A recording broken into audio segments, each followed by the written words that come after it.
C'est bon, je suis revenu. On peut faire la troisième partie.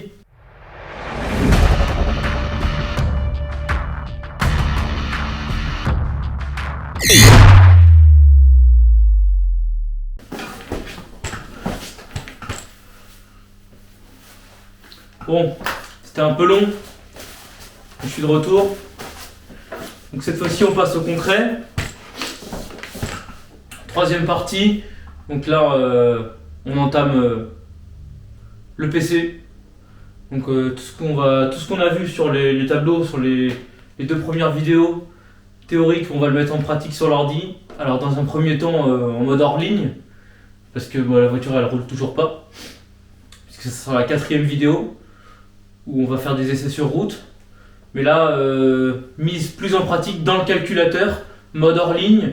On fait les menus un par un de tout ce qu'on a vu en théorique. Et puis après, on va pouvoir rouler en temps réel quand le pont il sera réparé. Mais on en parle à la fin de la vidéo. Allez, c'est parti.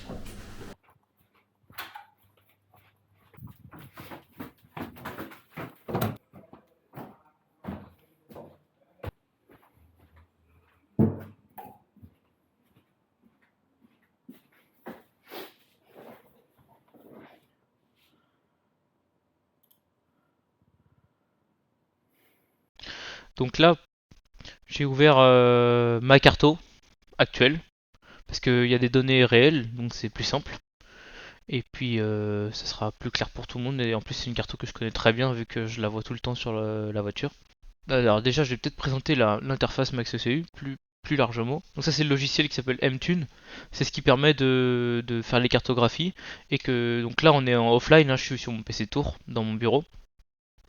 Mais on fait comme si on était connecté à la voiture. Et si on était connecté à la voiture, ici il y aurait marqué online, ça serait en vert, et on aurait toutes les remontées juste en bas là ici, avec la barre que j'ai configurée ici. Donc ça tout est modifiable, hein. Et là on voit toutes les données en temps réel. Alors nous c'est le logger qui nous intéressera quand on fera du log. Ici il y aura toutes les datas en temps réel qu'on pourra choisir, les capteurs qu'on veut voir ou ne pas voir. Bon, là pour l'instant on va laisser ça. De toute façon ça c'est pas, enfin ça va pas nous intéresser pour l'instant. Donc ici on a à gauche la liste des paramètres que l'on peut éditer ou voir. En haut c'est pour se connecter à l'ECU même si c'est automatique. Ici on peut comparer deux fichiers, là on peut sauvegarder, là on peut ouvrir un autre fichier, et là c'est pour lancer un log quand on est en live sur l'ECU. Donc nous ce qui va nous intéresser c'est tous les paramètres à gauche, là ECU Tuning, et, euh, et l'écran qui est noir devant nous c'est ce qui affichera le contenu du, du, du sous-dossier à gauche, de la sous-configuration. On va voir ensemble.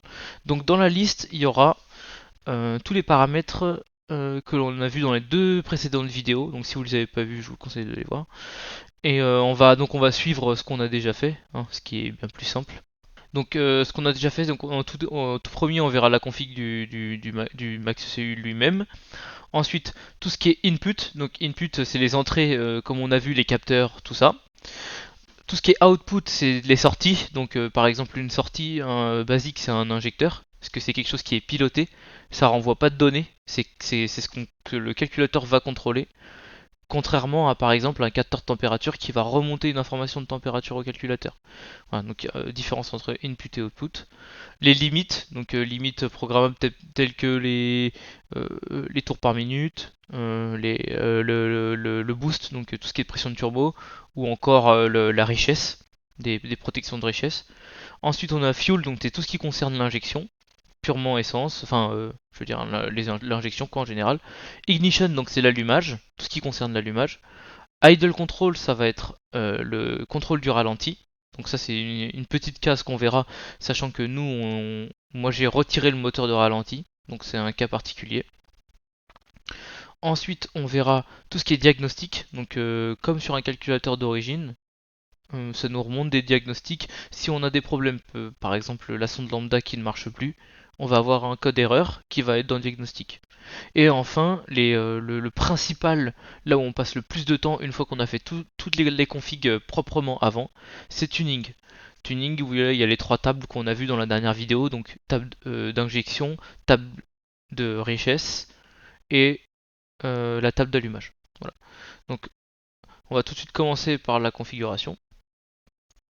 Alors, dedans, sous menu, on se retrouve avec le premier menu qui est Engine Settings. Donc là, c'est ce qu'on va choisir en premier. Là, référence à la première vidéo où on précise que c'est un moteur de 4 temps. Donc piston 4 temps. Ça aurait pu très bien être un moteur Wankel ou un moteur de temps. Wankel pour le moteur rotatif. Donc c'est un 4 temps. 5 cylindres. Je choisis le nombre de cylindres. Le Engine Displacement, c'est la cylindrée. Donc nous c'est 2 litres 2, donc 2200 cm3. Et le Max Engine Crank RPM, c'est le jusqu'à combien de tours par minute ton démarreur fait tourner ton moteur. C'est ce qui va différencier le fait de la... On verra plus loin dans les menus. C'est ce qui différencie le fait que ton moteur est en train de démarrer et d'un moteur qui est déjà démarré. Donc il y a des stratégies de démarrage, par exemple, quand tu dois enrichir beaucoup plus pendant un démarrage, ou alors quand tu as un angle d'allumage fixe au démarrage, pendant que ton démarreur tourne, comparé à un moteur qui tourne. Voilà. Donc ensuite, le firing order, donc c'est le cycle d'allumage. Donc pour moi, pour le 5 cylindres, c'est 1, 2, 4, 5, 3. Et après, firing angle, c'est automatique. On laisse en auto, on touche à rien. ECU Lock Settings, on verra ça dans un prochain épisode, le celui d'après en général, normalement. Euh, c'est tout ce qui est ce qu'on va loguer dans un fichier pendant qu'on est en train de faire qu'on roule par exemple ou qu'on fait des tirs sur un banc ou quoi que ce soit, et ce qui va pouvoir nous permettre de remonter des infos. En fait, on choisit quel capteur va être logué parce que tout le calculateur peut être logué, mais le problème c'est que le calculateur il a une mémoire définie et on peut pas lui stocker l'intégralité de ses datas pendant un certain temps. Donc là par exemple, moi j'ai 51 capteurs qui sont logués. Entre autres, si on prend un exemple ici, moi j'ai logué le coolant temp, donc c'est la température du moteur. Euh, et sur les 51 en tout, ça me fait 36 minutes de log d'un coup. Je peux enregistrer jusqu'à 36 minutes de log. Donc 36 minutes c'est largement suffisant, hein. On a eu le temps de faire beaucoup de choses en 36 minutes. Donc ça de toute façon on y reviendra. Bluetooth settings c'est selon les calculateurs. Moi j'ai un calculateur avec le Bluetooth donc il y a des paramètres. Voilà. Firmware, tout ça on s'en fiche. MTune Settings, donc ça c'est les paramètres du logiciel en lui-même. Donc là c'est intéressant parce qu'ils dernièrement ils ont rajouté une option qui permet de choisir les unités. Donc ça sinon enfin, en anglais, tout ça on s'en fiche un peu. Enfin on s'en fiche pas mais c'est par défaut on touche pas. Donc en Celsius chez nous, en bar, alors on peut travailler soit en kilopascal, soit en bar. Dernièrement, je l'ai mis en bar parce que ça parle plus à plus de monde. Les gens qui regardent la vidéo et qui n'ont pas forcément déjà touché un calculateur, ils entendent souvent 2 bars, 3 bars. Donc c'est plus simple pour les gens qui regardent la vidéo, je pense. Speed en kilomètre heure, volume en litres ou en centimètres cubes. Après, la distance c'est en kilomètre mètre et le fuel consumption on s'en fiche, mais c'est en litres par kilomètre, pour 100 km. Ok, donc ça c'est si on veut bloquer le CU, lock CU, mais on peut mettre un mot de passe pour l'accès. Ça ne nous concerne pas. Donc, alors, on va voir tout ce qui est. Donc, input-output, ça fait référence à la première vidéo que j'ai faite, la partie 1. Donc, tout ce qui est entrée et sortie du calculateur. Donc, input, on va commencer tout de suite par. Donc, je vais les faire dans l'ordre, hein. Tout de suite par le trigger et home input, ce qui permet de déclencher la synchronisation du moteur par son cycle. Donc là, on va retrouver le capteur PMH et le capteur d'Abracam. Donc en haut, trigger input. Donc en général, alors je pourrais pas vous renseigner exactement sur ce qu'il faut parce que là, c'est propre à chaque moteur. Donc je peux essayer de vous orienter. Le trigger input, ça va être tout ce qui est le capteur PMH. Donc moi, c'est un capteur VR. Il y a des capteurs digital à effet Hall. Moi, c'est un capteur VR. Tout ça, moi, ça m'a été renseigné parce que j'ai une cartographie de base qui est fournie pour ce bloc. Donc ça, en général, c'est très bien fait. On a un automatic tracking pour savoir jusqu'à, en fait, quand le moteur monte dans les tours, le voltage change du fait que le capteur se fait trigger plusieurs fois par seconde. Donc ça, c'est en général fait automatiquement. C'est plutôt simple. Malgré que les capteurs d'origine VR, enfin comme celui du 5 cylindres, des fois fait des pertes de synchro. Donc bon, ça c'est très rare, donc tant que ça reste rare, ça pas trop grave. Mais les nouvelles versions de capteurs, c'est des capteurs FEOL, donc en général c'est beaucoup plus propre comme signal. Le capteur Home, donc c'est pareil, même principe. Moi c'est un capteur FEOL, capteur VR, donc avec un qui est je vais y arriver, qui est placé sur la poulie d'arbre à cam, comme on a vu. Et voilà. Donc, alors, juste on peut peut-être parler de la polarité. Il y en a un dans un sens où ça va, c'est le voltage qui est montant et l'autre descendant. Donc c'est pour ça qu'on a rising et falling. Alors je vous laisserai chercher plus parce que je veux pas m'avancer non plus sur des choses que je suis pas sûr. Donc on va laisser je vous laisserai chercher pour cette partie-là. Ensuite, on a le trigger decoder. Donc, c'est comment est fait le trigger. Donc, on a des triggers qui sont faits avec une poulie, enfin des cannelures de 60 dents moins 2 sur par exemple le volant moteur. Alors, on va sortir Paint parce que ça c'est une partie qui est assez importante. En gros, je vais dessiner un cercle. Hop, c'est notre volant moteur. Pour savoir quand est-ce qu'on arrive, quand est-ce qu'on synchronise un moteur au PMH ou quand est-ce qu'un cylindre passe au PMH, en fait sur le volant moteur, je vais prendre dans l'exemple d'un volant moteur, hein, sachant qu'il y a d'autres manières de faire, mais là dans mon cas c'est sur le volant moteur, on a des dents qui sont situées tout le long du volant moteur, hop, hop, hop, hop, tac, tac, tac, tac, tac, tac, tac, tout le long du volant moteur, et à un endroit, par exemple ici, il n'y a pas de dents. Donc ce qui permettra au capteur de dire c'est ici qu'il faut que tu synchronises le cylindre qui est au PMH. Tout le reste, donc évidemment c'est très régulier, hein, et d'ailleurs c'est du fait que ce soit régulier que ce n'est pas au PMH, et quand c'est irrégulier, donc quand on a un trou dans les dents, c'est que c'est ici que le PMH se situe. Alors, ici que le déclenchement doit se faire, ça ne veut pas dire que le PMH est sur cet angle-là, et c'est d'ailleurs le paramètre qui va suivre. Hop, je me permets de retirer ça, j'espère que ça a été clair. Le trigger angle, c'est que quand ça déclenche, donc quand le trou arrive ou quand le pin passe devant le capteur, dans le cas du 5 cylindres, et ben à combien de degrés se situe le vrai PMH du cylindre? Parce que quand le pin passe devant le capteur, alors pourquoi ils ont fait ça, j'en sais rien, hein, mais quand le pin passe devant le capteur, le cylindre n'est pas encore au PMH. Il est à 58 degrés du PMH. Donc ça, il faut le renseigner au calculateur. Et c'est en général ça se calibre avec une lampe stroboscopique. Donc c'est pour ça que quand on voit par exemple Mario de MS qui prend une lampe strobo pour vérifier ça, parce que si la valeur ici est fausse, on va penser mettre dans la table d'allumage ici, on va penser mettre, je sais pas, 24 degrés à un endroit, et en fait on n'aura pas vraiment 24 degrés. C'est ça qui fait que le 0 est égal à 0. Donc il faut être sûr que quand le trigger déclenche le PMH, qu'on soit vraiment au PMH, donc avec le bon angle référencé dans le calculateur. Donc ça se règle à la lampe stroboscopique. D'où les paramètres qui vont suivre aussi. Donc trigger angle option. Donc là ici, ça nous permet de pouvoir désactiver l'essence, désactiver l'allumage. Par exemple dans des phases où on veut tester les compressions d'un moteur, on n'a pas besoin, alors d'ailleurs il ne faut pas, on n'a pas besoin qu'il y ait d'essence et on n'a pas besoin qu'il y ait d'allumage. Si on prend une châtaigne avec une bougie qui est à côté de la main, ça marche super bien ça. Donc on désactive ici et en plus et on n'a plus qu'à faire démarrer le moteur. Et en plus donc on a des fonctionnalités qui font que on peut log initial angle, donc c'est ce qui nous permet de ne plus prendre en compte la table ici et de forcer le calculateur à bloquer. Par exemple si je coche ça, là, ça va forcer le calculateur à bloquer 15 degrés d'allumage. Ensuite avec la lampe Strongbow on n'a plus qu'à se caler sur 15 degrés à la lampe, on vérifie si on est en face du repère PMH, c'est-à-dire que cette valeur est bonne.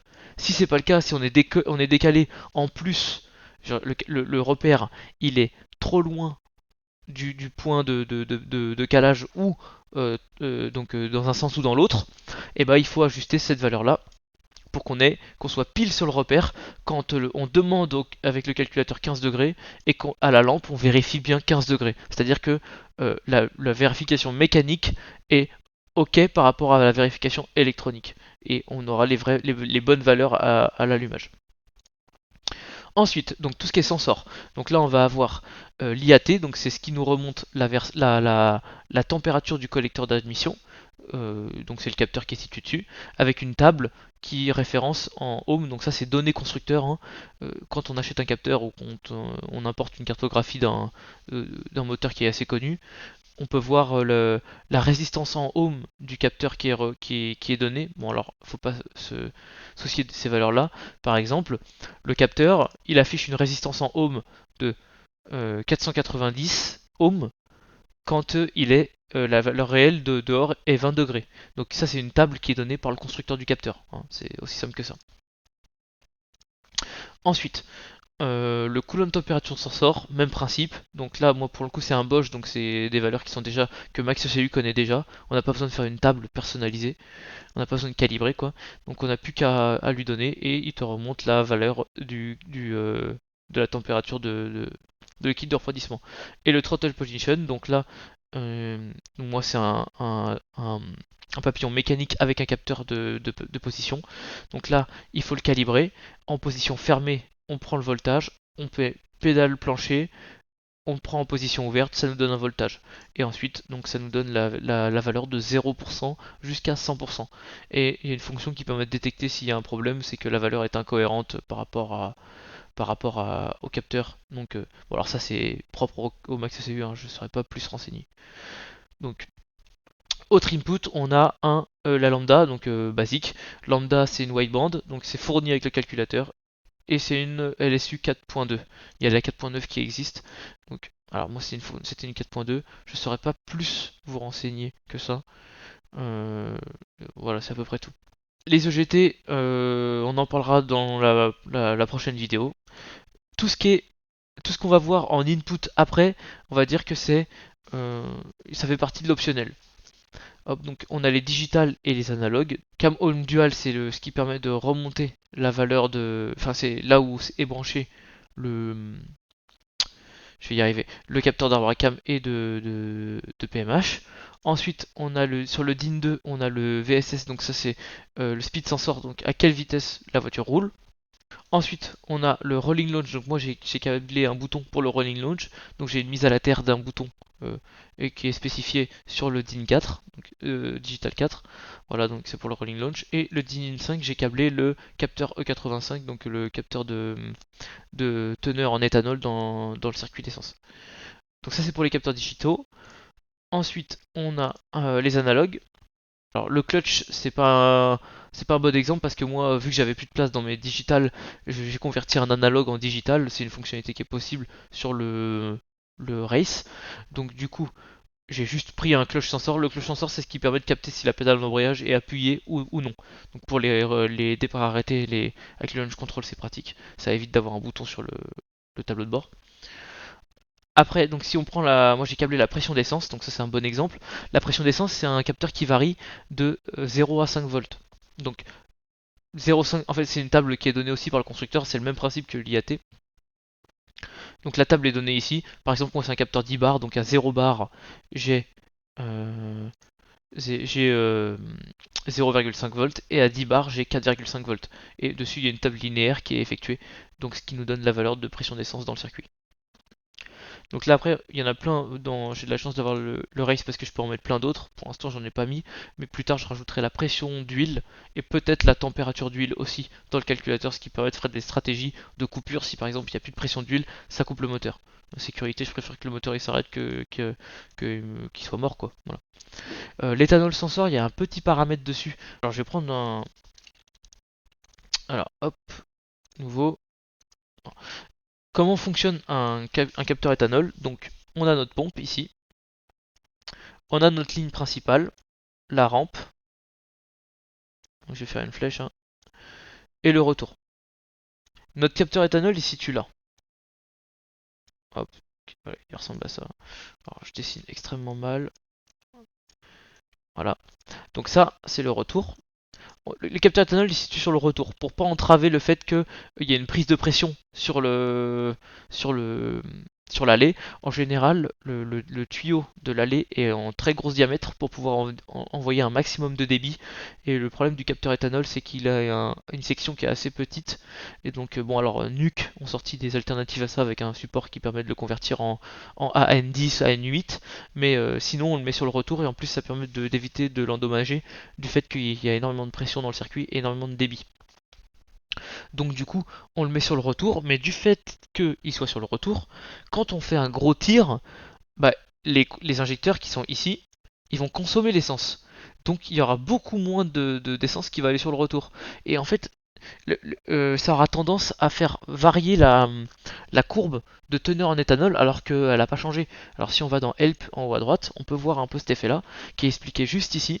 Par exemple, en plein tir, on va voir que la teneur en éthanol va chuter alors que ça n'a aucun sens parce que on n'a pas fait varier l'essence dans le réservoir, mais c'est du fait qu'il n'y ait plus de passage d'essence dans le retour et ben, ça fait changer cette valeur parce qu'elle est soumise à l'oxygène, à l'air.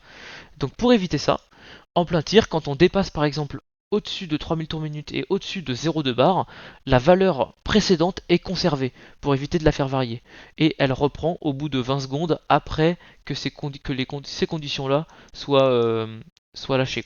Qu'on soit par exemple et en dessous de 3000 tours minute et en dessous de 0,2 bar. Donc voilà, cette petite particularité, ça c'est une fonctionnalité qu'ils ont rajoutée il n'y a pas si longtemps que ça.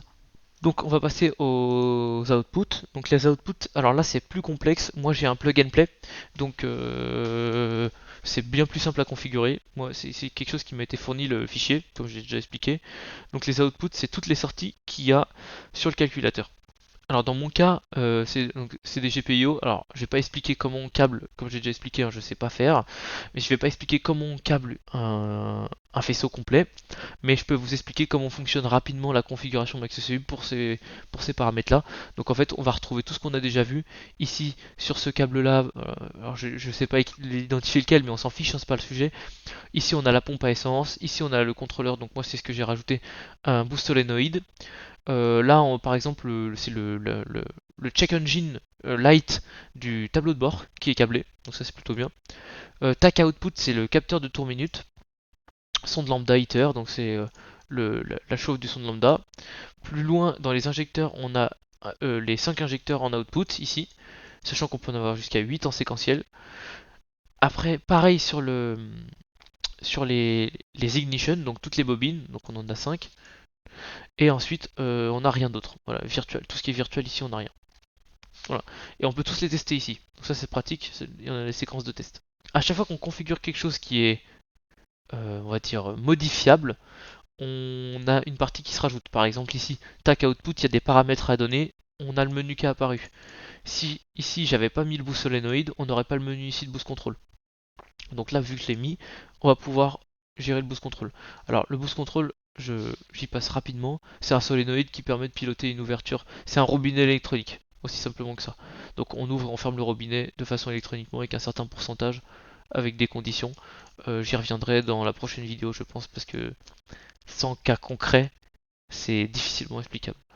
Tac output, j'y passe même pas parce que je connais pas les valeurs. C'est quelque chose qui est purement constructeur à cette voiture-là. C'est même pas copiable, mais en tout cas, c'est les paramètres qui permettent de piloter le capteur de tour minute du tableau de bord. Voilà. Donc il y a des paramètres à donner, entre autres son voltage, visiblement son cycle. Alors je sais pas à quoi ça correspond, mais bon, voilà. C'est des données constructeurs. Donc maintenant, limite. Alors on va pas voir toutes les limites parce que ça fera le sujet aussi du quatrième épisode. Mais là, le plus important, ça va être pour protéger le moteur Rev Limit. Donc on peut choisir plusieurs façons de le faire. Moi j'ai choisi une single value, comme ça j'ai toujours la même. On peut la faire varier, par exemple si je prends une table, on peut la faire varier selon, alors là c'est throttle position, on peut la faire varier selon la température du moteur. Si elle est le moteur il est à 25 degrés, 4000, enfin bon, c'est des trucs qui peuvent être intéressants. Moi je m'en fiche un peu, je tape pas à froid dans un bloc, c'est question de principe quoi. Enfin, je veux dire, on fait une prépa, on fait attention. 7300 tours par minute quand le moteur est chaud, c'est suffisant pour l'instant pour ce que je fais. Moi, j'ai pas besoin d'aller chercher plus.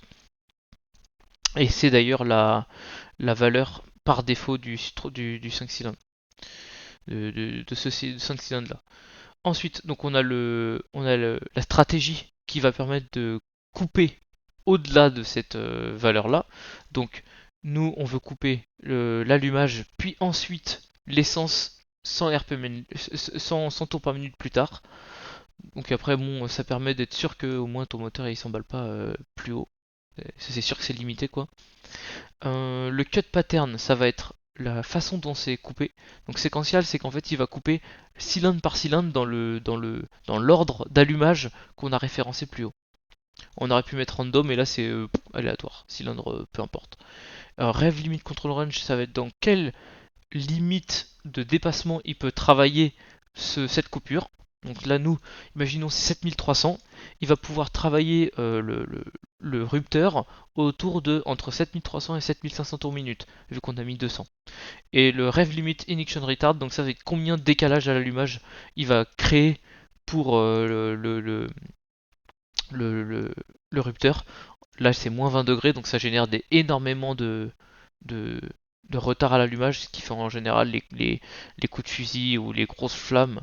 C'est ça qui fait un peu ça. Donc dans une application turbo, c'est intéressant parce que ça nous permet de créer de la pression de turbo, en fait d'entraîner énormément la turbine au rupteur. Quand on passe le rapport, et bah, on a déjà full boost quoi.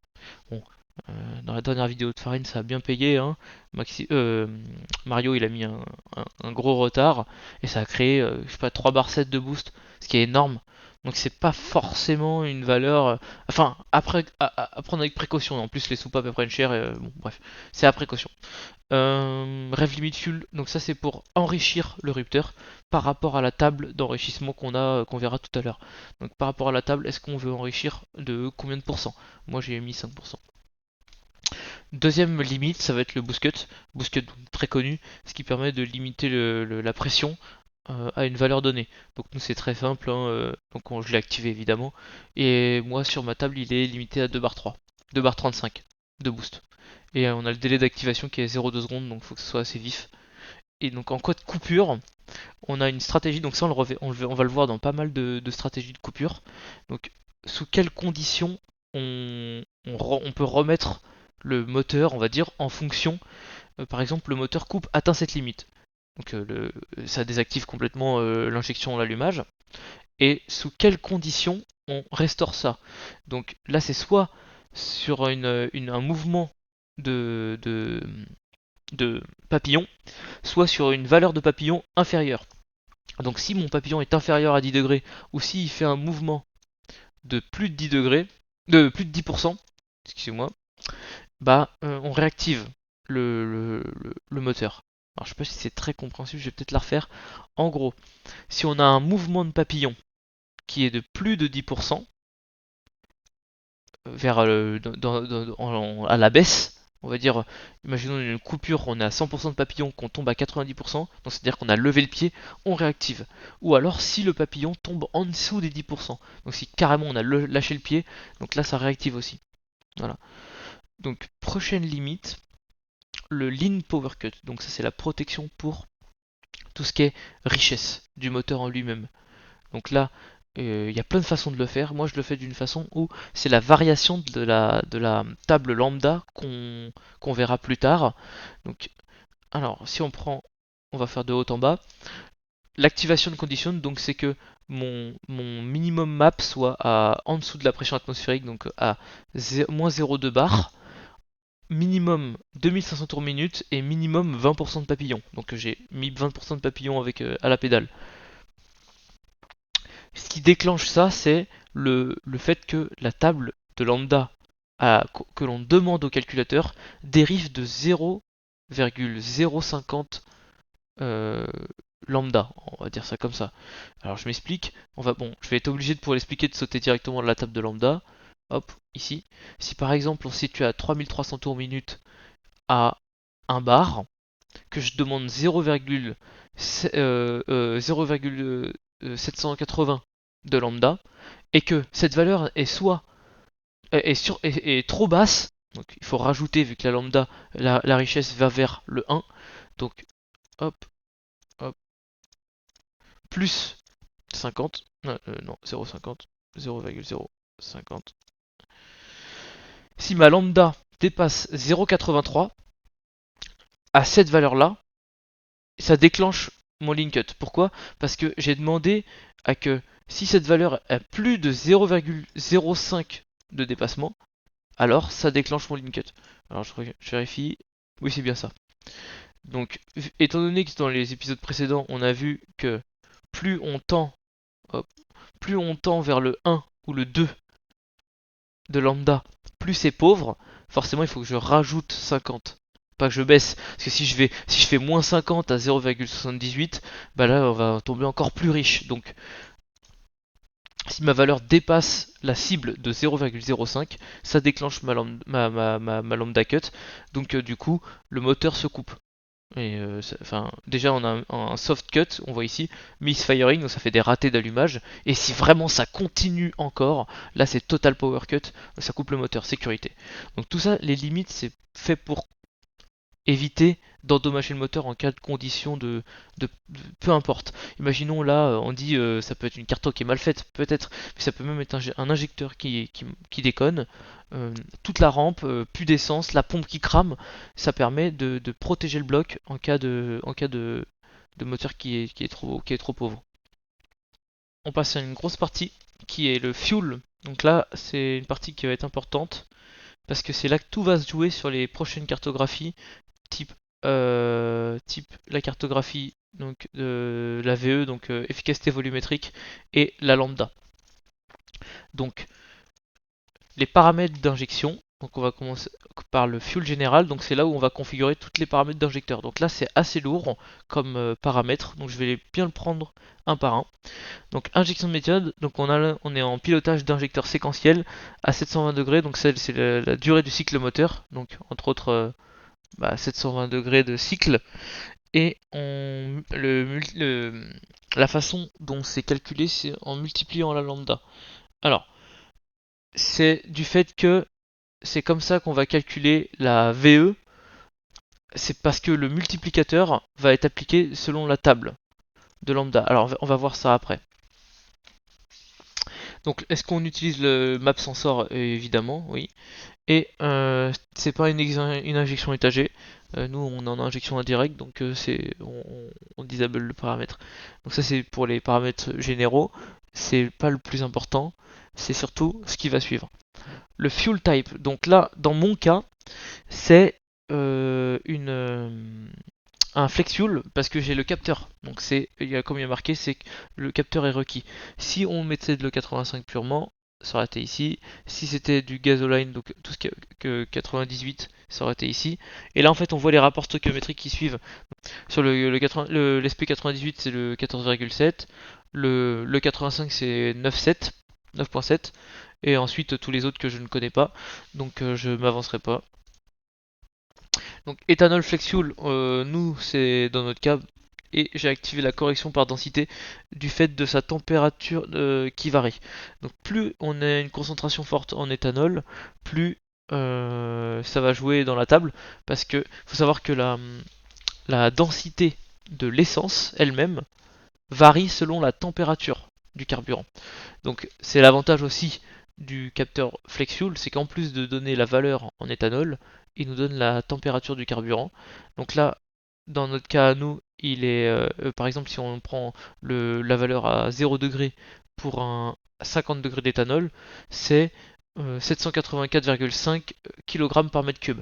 Bon, je sais pas à quoi ça correspond exactement, mais enfin c'est sa masse quoi, sa densité, mais je sais que ça varie selon la température. Et forcément, le carburant il va passer dans la rampe et ça va faire monter sa température. Donc du coup, j'ai activé cette fonction pour pouvoir avoir une injection et des données d'injection plus précises et que ma table de VE soit encore plus précise. Alors c'est pas forcément obligatoire, hein, mais plus on a de paramètres et plus on a de variateurs extérieurs qui font changer la cartographie, plus il faut les renseigner, comme ça on est sûr d'avoir une donnée finale dans notre table de VE qui est correcte. Injecteur settings, donc moi j'ai fait un user define, il y en a plein des injecteurs définis par défaut avec les bonnes valeurs, comme par hasard les miens ils y sont pas, hein. Donc du coup moi j'ai donné des valeurs fixes, donc j'ai pas de résistance j'ai pas besoin de drivers d'injecteurs, parce qu'ils ont une haute impédance. Donc c'est comme ça qu'ils sont fabriqués. Et donc j'ai un injecteur par cylindre et un injecteur par output, donc qui est câblé. Donc ça c'est des valeurs simples. Voilà. Ensuite, donc là la valeur la plus importante qui est la, la, la pression du carburant. Moi j'ai un rail avec un régulateur de pression qui est de 4 bars. Ici j'ai rentré la table de variation de pression qui m'est donnée par les données constructeurs de l'injecteur. Donc à 3 bars, dedans, dans la table, il y avait marqué, donc c'est des 1200 cc, c'était 1187, donc environ 1200, et à 4 bars, ils sont équivalents à 1371 cc. 5 bars, 6 bars, 7 bars, bon bref. On peut donner une valeur fixe qui est de 4 bars. Donc ton calculateur considérera que dans ta rampe, il y a tout le temps 4 barres. Ton régulateur il fait le boulot, donc il y a 4 barres dans ta rampe, tes injecteurs ils ont toujours 4 barres. Sauf que ça c'est demi-vrai. Déjà parce que le régulateur c'est une pièce mécanique et qu'elle n'est pas toujours tarée correctement, elle prend de l'âge, ça varie. Donc la meilleure des choses à faire, c'est pas ce que j'ai fait évidemment, mais c'est d'avoir un capteur de pression de carburant que j'ai installé ici. Moi j'ai installé un capteur de pression de carburant qui nous permet de donner la vraie valeur de pression de carburant qui est dans la rampe, et du coup cette table peut être ajustée dynamiquement. Il peut savoir par exemple si d'un coup pour X raison il y a 5 bars, et ben il aura la valeur des injecteurs à 5 bars. Et ce qui permet derrière d'avoir le temps d'injection qui est suffisant pour une quantité de débit donnée. Un cas de figure qui est assez connu, c'est du fait qu'on met une allée de rampe qui est très grosse, à N10 par exemple, et on laisse le retour d'origine. Sauf qu'au ralenti, étant donné que ça fait un gros goulot d'étranglement parce qu'on a un débit énorme en arrivée et qu'on est au ralenti, donc les injecteurs ils consomment quasi rien au ralenti, et bah le retour il est tout petit. Donc on a une pression de rampe qui monte énormément et on va atteindre 5 bars, 6 bars, 7 bars de pression de rampe au ralenti, et ton calculateur il pense que tu as 4 bars parce que ton régulateur il fait ton calculateur il pense que tu as 4 bars parce que ton régulateur fait le boulot alors que c'est faux. Donc ça te donne une table d'injection à la fin qui est un peu bizarre. Alors, c'est pas très grave, mais ça serait plus précis si on avait un capteur de pression. Voilà, donc c'est juste la particularité. Donc bien référencer les valeurs de tes injecteurs. Ensuite, le temps mort des injecteurs. Donc ça, c'est ce que j'ai expliqué aussi. Alors, je sais plus si c'était dans la deuxième ou la première vidéo, hein. Ça, c'est une donnée constructeur. Donc c'est le temps qu'ils mettent à s'ouvrir par rapport à une donnée de voltage et de pression. Donc, étant donné que la pression qui est derrière l'injecteur, plus elle est élevée, plus l'injecteur a du mal à s'ouvrir, forcément, hein. Derrière lui, il y a quelque chose qui pousse, alors il a du mal à reculer, forcément. Hein, c'est comme quand il y a de la foule qui pousse derrière toi, t'as du mal à reculer. Bah là, c'est pareil. Moins il y a de foule, plus c'est simple. Donc du coup, plus la pression est élevée, plus la valeur est élevée.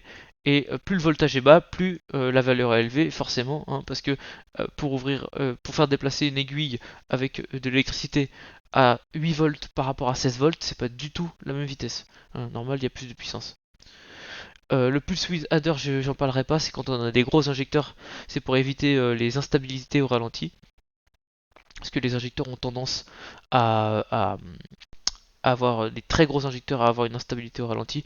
Alors j'expliquerai pas la table, c'est un peu complexe, même moi je suis pas sûr de ce que j'ai fait. J'ai juste rentré les données de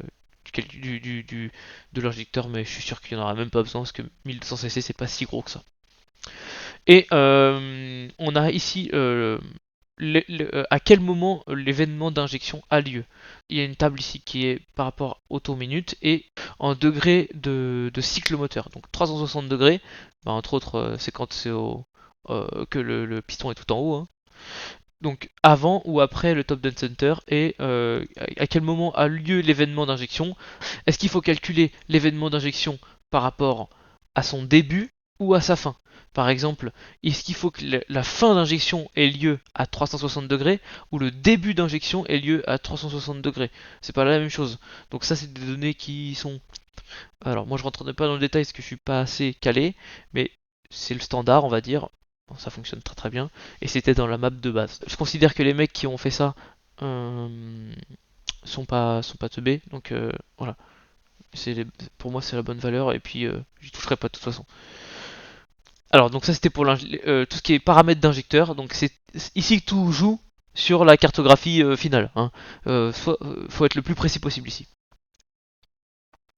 Alors là, tout ce que j'ai expliqué tout à l'heure va prendre son sens, donc je vais juste revenir rapidement sur le fait engine settings, le crank max angle, donc à quelle valeur est fait tourner le moteur au démarreur entre le moment où justement il est en train de démarrer où il est démarré. Donc là, ça va être toute cette stratégie là. Donc cranking fuel, c'est euh, quel est le taux d'enrichissement du moteur pendant son démarrage. Alors là, moi j'ai mis des valeurs quand c'est situé à l'éthanol très élevées, parce qu'on sait très bien qu'un moteur à l'éthanol a plus de mal, c'est de la science, hein, c'est purement un phénomène physique, parce que l'atomisation de l'éthanol se situe à une bien plus haute température que le samplon. Donc l'atomisation c'est juste la transformation de liquide à brume du carburant. Donc du coup, euh, on est obligé d'injecter énormément à froid. Donc plus on descend en température, plus on va injecter. Et tout ça c'est basé sur la table de VE. Donc la table de VE c'est la table d'injection finale. En fait c'est celle-ci, la table mètre qu'on verra à la fin.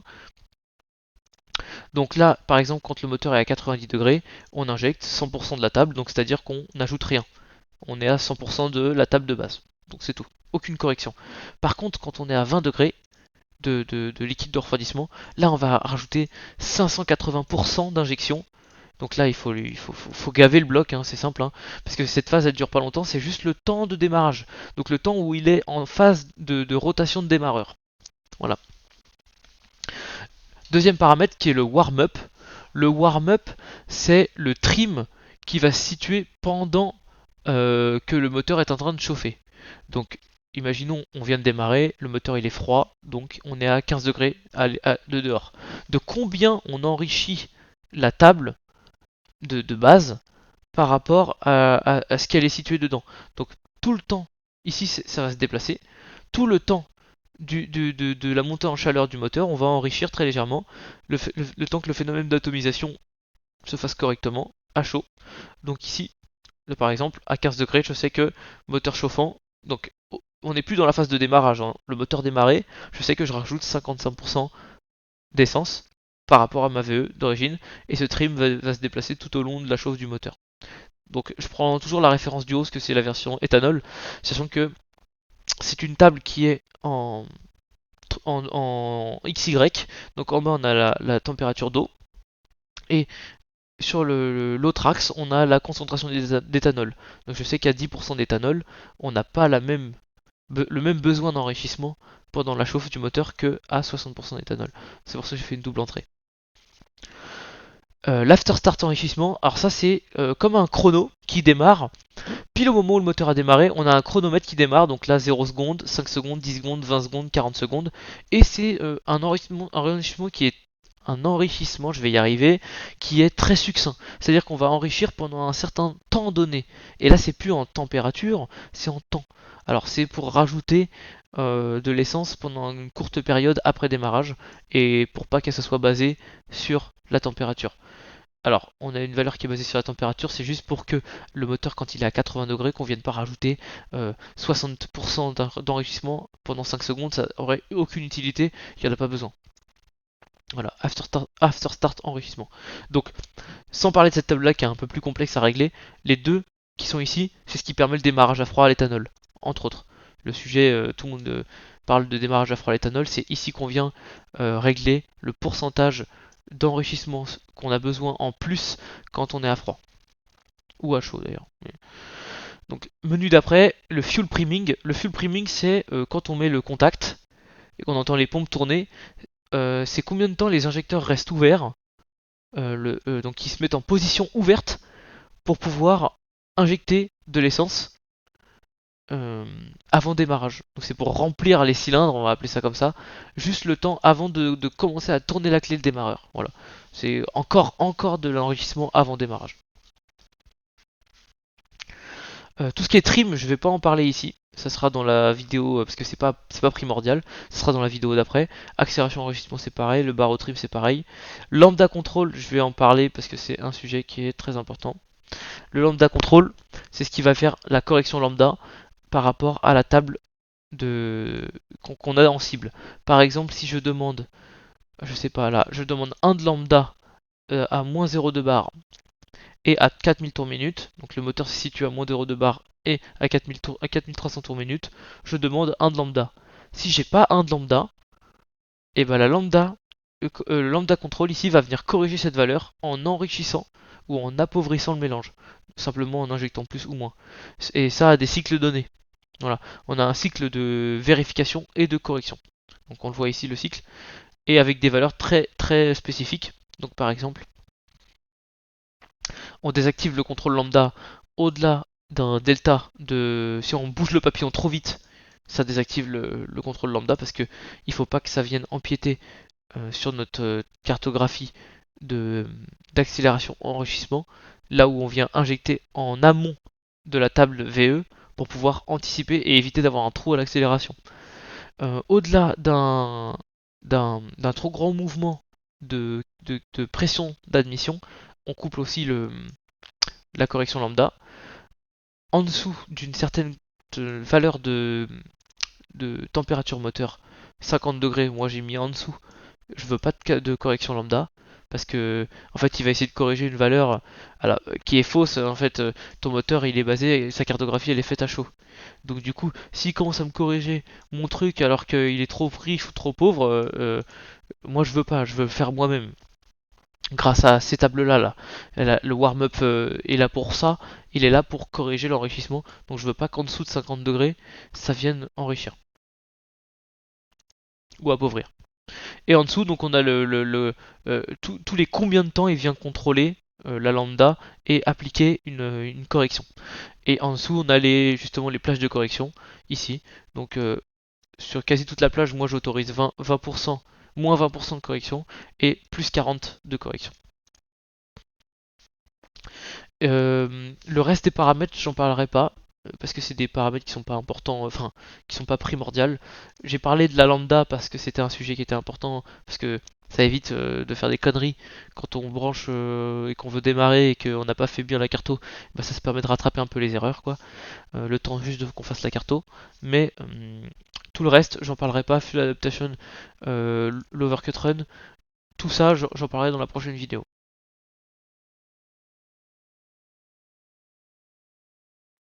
Donc maintenant, on va s'attaquer à l'allumage. Donc pareil, on a les settings d'allumage qui sont générales. Donc dans ces settings là, on va retrouver le même principe que les injecteurs, sauf que cette fois-ci c'est pour les bobines et le principe et la technique d'allumage. Donc nous dans notre moteur c'est le coil on plug, donc c'est entre autres la bobine crayon, VAG ou autres qui sont pilotées avec un système. Alors ignition delay, système delay, c'est le temps entre l'action et la commande.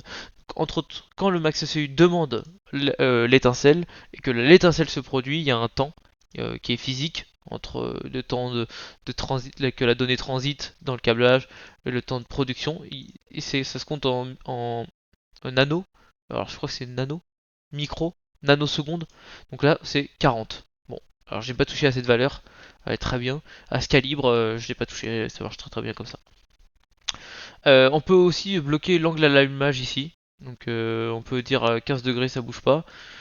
On a vu qu'il y avait la même fonction de tout à l'heure sur les outputs. Alors, on a ensuite l'angle d'allumage au démarrage. Donc on peut mettre une table ou une valeur fixe. Moi j'ai mis une table pour faire varier l'angle d'allumage selon la température extérieure. Bah oui, parce que plus on a un angle d'allumage élevé, plus on génère de couple, donc plus c'est facile pour faire démarrer le moteur. Donc plus on descend en température, plus on augmente cette valeur. Entre autres, un démarrage à 90 degrés, moteur chaud, c'est 15 degrés. J'ai choisi 15 degrés. Le dwell, donc ça c'est quelque chose qu'on a vu dans le deuxième épisode, oui. Euh, c'est comme j'avais dit, c'est le temps de charge de la bobine pour avoir une étincelle forte au moment voulu. Bon, j'en avais déjà parlé, je vais pas revenir sur ce paramètre, c'est une table que l'on choisit. Moi, ma table elle ressemble à ça. Plus j'ai de boost, plus j'ai de temps de charge pour avoir une étincelle qui est très forte et ne pas avoir le phénomène de bougie soufflée.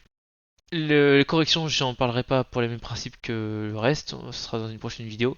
Ignition Lock et Idle Control, alors ça c'est intéressant dans le cadre où on n'a pas de moteur de ralenti ou qu'on n'a pas un papillon électronique comme moi. Alors moi j'ai retiré le moteur de ralenti volontairement pour simplifier le circuit de suralimentation. Donc en fait la seule façon qui reste pour contrôler le ralenti c'est soit d'avoir un ralenti fixe, mais le problème c'est que à chaud il va être très bien, à froid il va être dégueulasse ou inversement. Donc du coup en fait on règle le papillon, l'ouverture du papillon fixe à chaud pour avoir les tours voulus, entre autres, moi je crois que c'est 1100 ou 1200 tours minute à chaud. Et ensuite, à froid, en fait, on va venir appliquer une correction d'angle d'allumage, ce qui permet de générer du couple, et qui dit couple dit monter en régime. Donc ça va s'allier avec le prochain paramètre qui est le target control range. Par exemple, à une température de 30 degrés à l'extérieur, je demande 1200 tours par minute. Si 1200 tours par minute sont pas atteints, et bah on va venir appliquer une correction. Donc là, plus on a d'erreurs, plus on applique une correction. Par exemple, plus mes tours minutes sont bas, donc qu'il y a une erreur de 100 ou de moins 100. Donc là, on va prendre le cas où j'ai, au lieu d'avoir 1200 tours minutes, j'ai 1000, et ben il va appliquer 20 degrés d'allumage et non pas 12. Donc on va générer plus de couples. Donc on va monter en régime. Et plus ça monte, plus on va monter en angle d'allumage. Et inversement, si mon ralenti il est trop haut, on va venir baisser en angle d'allumage pour baisser le couple, donc faire tomber le ralenti. Donc après ça a des paramètres, hein. Moi je veux pas que cette stratégie s'applique à plus d'1% de papillon, à plus de 1500 tours minute, parce qu'on n'est plus dans la phase de ralenti à 1100 tours minute, et au-delà de 0 bar, donc pression atmosphérique. Et 10%, 10 km/h. Voilà. Ça sera tout pour l'allumage, c'est plutôt simple, donc bobine et contrôle du ralenti. Donc maintenant la partie diagnostic. Donc le diagnostic, ça comporte plusieurs choses, on va aller voir un par un, mais c'est pas quelque chose où j'ai passé beaucoup de temps, donc j'aurai pas énormément d'informations à vous apporter. J'en profite parce que je l'ai pas fait avant, vous parler du bouton qui est en haut à droite, du Max ECU là, qui est marqué, le bouton Help. Help c'est là où il y a toutes les informations référencées. Par exemple, on est dans diagnostic. Alors hop, on va aller dans error code par exemple. Si j'appuie sur help, il va me donner toutes les infos liées à l'error code. Comment fonctionne la fonction, les paramétrages possibles, toutes les, déjà, alors, on a tous les codes d'erreur. En fait, c'est une fonctionnalité, le bouton help, qui permet d'aider à configurer chaque paramètre. Donc la section error code, ça permet de remonter les erreurs. Style une sonde qui marche plus, une sonde qui renvoie plus de signal, la lambda qui est débranchée. Ici, tout de suite, on a une erreur. Là, ça la marquera. Et ensuite, on a un bouton reset code pour pouvoir clean les codes comme sur un calculateur d'origine. Deuxième section, injecteur ignition output test. Donc c'est pour faire des tests de sortie sur les injecteurs et les allumages. Par exemple, on n'est pas sûr de l'ordre d'allumage, et ben on n'a plus qu'à allumer les cylindres un par un et regarder la bobine si c'est la bonne qui s'allume. Pareil pour les injecteurs.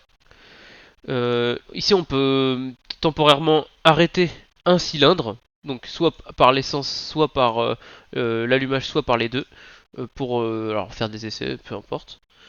Là, on peut tester ici la résistance des injecteurs, qui nous permet de remonter si c'est des injecteurs avec une impédance basse ou haute. C'est plutôt intéressant. Et si un injecteur est mort, bah là on le saura parce qu'il affichera une résistance qui est mauvaise. Trigger log et trigger oscilloscope, ça permet de régler ou de diagnostiquer des problèmes de synchronisation, donc perte de synchro, capteur PMH, capteur Abracam. Ici ça sert à ça, donc un oscilloscope intégré, donc c'est plutôt intéressant. Et Tune Problem, ça permet de détecter les potentielles erreurs qui ont été faites dans la cartographie. Alors, c'est pas quelque chose que je connais, mais Visiblement, j'ai cliqué sur le bouton help, j'ai lu deux trois trucs. Par exemple, si on a des inputs qui sont mis au mauvais endroit ou des choses comme ça, il est capable de nous le dire et de nous informer de comment potentiellement on peut le résoudre. Donc là, on va passer aux trois tables finales, donc les trois tables primaires où on va passer le plus de temps. Je rappelle que toutes les fonctions qu'on a vues avant, c'est de la configuration, c'est pas de la cartographie elle-même, hein. C'est de la configuration qui va nous permettre de faire les trois cartos de manière le mieux possible. Tout se résume ici. Mais il y a aussi de la configuration, par exemple au niveau de l'enrichissement pour le démarrage à froid, des choses comme ça. Ça fait partie de genre de petites cartos, mais c'est pas la cartographie moteur elle-même. Voilà, donc là, dans Tuning, on va commencer par la Fuel Table, donc ce qui est la table d'efficacité volumétrique, la VE. Donc ça, fait référence au deuxième épisode. C'est ici qu'on va venir renseigner. Alors je vais la passer 2D 3D, ça sera plus simple à voir pour... voilà, pour tout le monde. C'est plus visuel. Donc par exemple, ici, donc, on a un angle, un axe qui est en le capteur map, donc la pression de collecteur, et tour minute. Ce qui permet de dire au calculateur quel pourcentage de la cylindrée du moteur est utilisé à un instant T. Par exemple, 3500 tours minute à 1 bar, on a 87,1% de la cylindrée du moteur qui est utilisée. Entre autres 2200 cc divisé par 5 pour un seul cylindre, ça nous donne un résultat de remplissage d'air qui peut être du coup déduit en essence. Une fois qu'il a, avec cette table-là, on l'informe de la quantité d'air qui est dans le moteur, il peut en déduire la quantité d'essence. Forcément, parce qu'il a les données injecteurs qu'on a remplies juste avant. Donc ça, c'est pas, on va pas s'attarder là-dessus, mais en général, c'est que c'est cette table-là qui permet d'ajuster si les temps, si la voiture a la bonne injection ou non. Et on va voir après dans l'explication suivante avec la table de lambda. Donc la table de lambda, c'est une table qui est très très simple. Pareil, on a les deux mêmes axes. Excusez-moi, les deux mêmes axes. Donc pression de collecteur, tour minute. Par exemple, ici à 4300 tours minute et 0,2 bar, moins 0,2 bar, je demande une lambda de 1. Une lambda de 1 qui est pour de l'éthanol à 9,7 ou pour du sans-plomb à 14,7, je crois. Oui, ouais. Donc, dans le cas où on a une sonde lambda, évidemment, on est capable de vérifier cette valeur. Si je me mets à 4300 tours minute et à moins 0,2 bar, je suis censé, si j'ai bien fait ma fuel table ici, que j'ai bien dit à mon calculateur que j'ai la bonne valeur, je suis censé avoir une lambda de 1. Et si c'est pas le cas, soit j'ai une erreur au niveau de mes configurations injecteurs, ou alors que ma table de VE est mauvaise. C'est-à-dire que j'ai dit qu'il y avait soit trop d'air, soit pas assez d'air au même moment, et c'est là où on va venir ajuster, et c'est là le plus long qu'on fait sur un banc ou sur la route. Ici on fait la carto, ce qu'on appelle faire la carto. En gros, c'est ça. C'est ajuster toutes les cases qu'on voit là, une par une. Alors, c'est très long. Pour pouvoir avoir la bonne injection, même sans lambda. Donc, la lambda va nous permettre de contrôler, on n'applique pas de correction. Mais si je dois n'importe quel endroit, je désactive ma correction lambda. Si je me mets ici, je suis censé avoir la valeur de 0,78 lambda. Si c'est pas le cas, c'est que ma full table, au même endroit, elle est mauvaise. Soit trop haute, soit trop basse. Et on l'ajuste. Donc plus 1, moins 1, comme une carto, quoi. Voilà. Et là, on a un rendu 3D de la carto, à quoi ça ressemble. Donc là, évidemment, basses pressions, on a très peu d'air. Plus on monte, plus on remplit le moteur avec une quantité d'air énorme. Parce que là, 1 bar 8, on remplit énormément. Alors, la valeur en elle-même en pourcentage, elle n'est pas significative. Je veux dire, c'est pas étonnant. Je pourrais avoir ici 70 et ça serait le maximum. Là c'est 101, 102, 103. Bah c'est 101, 102, 103. Normalement, on est censé avoir des valeurs positives au-dessus si on est au-dessus de la pression atmosphérique, donc la pression atmosphérique c'est 0, on est censé donc remplir plus que l'on peut le moteur, on est censé passer sur des valeurs positives, entre autres au-dessus de 100. Par exemple, moi, c'est pas au-dessus de 100 ici, mais c'est pas grave. Ça veut pas dire que ça fonctionne pas. La carto est faite quand même. Mais tout dépend de chaque moteur. Cette carte-là, les chiffres, on peut pas les copier-coller, c'est impossible. Euh, c'est propre à chaque bloc. Même d'un bloc à l'autre, même si c'est les mêmes, ça sera différent. Et la troisième table, donc là, on a vu la deuxième table, la lambda, donc elle est très simple, hein. On dit quelle lambda on veut à quel moment. Et la troisième table, donc c'est la table d'allumage. Donc là, on vient de dire à quel moment, à quel angle on veut d'allumage à un tour minute donné et à une pression de collecteur donnée. Par exemple, ici à 1 bar. À 1 bar et à 5300 tours minute, j'ai 22 degrés d'allumage. Alors c'est cette table là où moi, Farid m'a vachement aidé parce que quand on commence les cartons, on n'a aucune valeur de base, on ne sait pas quelle est la valeur qu'il faut choisir. 22 degrés, 18, 15, 32. Bah après c'est du bon sens et en fait à force d'en faire, plus ça va, plus on en fait et chaque moteur est différent aussi, réagit différemment à l'allumage, à l'avance à l'allumage. Plus on en fait, plus on commence à comprendre combien il faut mettre et ce qui est dangereux avec ça c'est que si on en met trop on va faire du cliquetis. Alors à l'éthanol c'est moins vrai mais euh, si on prend du samplon et si on se trompe de valeur par exemple, on fait du cliquetis et là on peut complètement détruire le bloc. Donc c'est une valeur qui est à prendre avec précaution. Cette table là, je répète, c'est pas à copier, ça peut servir de base très intéressante, mais c'est pas forcément à copier. Donc on a vu voilà les trois tables principales. Alors ici on peut la mettre aussi en format 3D. Donc on voit ici que à bas régime, donc les bas régimes sont en fond en rouge. Hein. À pas basse pression, je veux dire, basse pression de collecteur, on a énormément d'allumage parce que on génère du couple, du coup. Mais plus on monte, plus il faut qu'on retire de l'allumage parce que du coup on a une pression de chambre qui monte énormément. Donc on baisse l'angle d'allumage. Du coup, on a fait le tour de toute la configuration de MaxECU. Je rappelle que moi je suis pas professeur, je connais par l'expérience et le peu d'expérience d'ailleurs, et surtout la formation que j'ai suivie je vais y arriver, Evans Performance Academy. C'est 50 euros, je crois, le mois, 50 dollars le mois, et on a accès à toute la plateforme, que ce soit MaxECU, que ce soit, je sais pas, d'autres calculateurs, Altec, peu importe. On a accès à toute la plateforme donc c'est un peu le Netflix du calculateur. Euh, et tous les cours sont disponibles, donc c'est de l'anglais, hein, évidemment. Voilà. Et c'est super intéressant. Moi j'ai tout appris ici. Toutes les bases que j'ai apprises, je les ai apprises là-bas. S'il y a des choses que vous voulez que j'approfondisse ou qui n'ont pas été clairs, n'hésitez pas à me le dire parce que même moi des fois j'ai du mal à comprendre ce que je dis. Enfin, je me comprends mais pour quelqu'un qui parle pas le même langage, on va dire, c'est pas forcément très clair. Donc n'hésitez pas à dire ça j'ai pas compris, ça j'ai compris, je pourrais y revenir. Surtout que dans le prochain épisode ça sera sur la route, donc en temps réel. Donc on pourra voir ensemble. Bon voilà, c'est la fin de la vidéo. Pour la suite, donc quatrième partie sur tout ce qui est log et je ferai peut-être tous les optionnels aussi qu'on n'a pas vu dans la vidéo là, vu que c'était là les points les plus importants pour pouvoir démarrer, premier démarrage d'un moteur. Donc dans la quatrième vidéo, je ferai les optionnels, donc toutes les petites parties intéressantes, les petites corrections, les choses comme ça, et les logs.